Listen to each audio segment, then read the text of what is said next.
Hello everyone.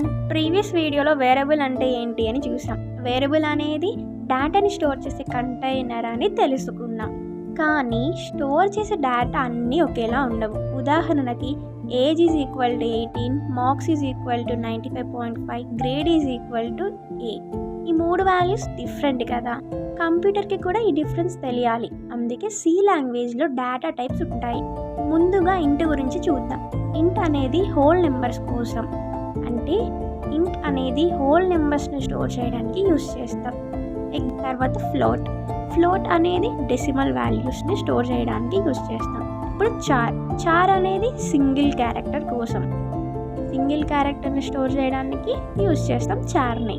ఇంట్ అనేది whole numbers కోసం, ఫ్లోట్ అనేది డెసిమల్ నెంబర్స్ కోసం, చార్ అనేది సింగిల్ క్యారెక్టర్స్ కోసం. సింపుల్గా చెప్పాలంటే వేరియబుల్ అనేది డేటాని స్టోర్ చేస్తుంది. డేటా టైప్ అనేది ఆ డేటా ఎలాంటి టైప్ అనేది కంప్యూటర్కి చెప్తుంది. ఇవాళ డేటాని వేరియబుల్లో ఎలా స్టోర్ చేయాలో నేర్చుకున్నాం.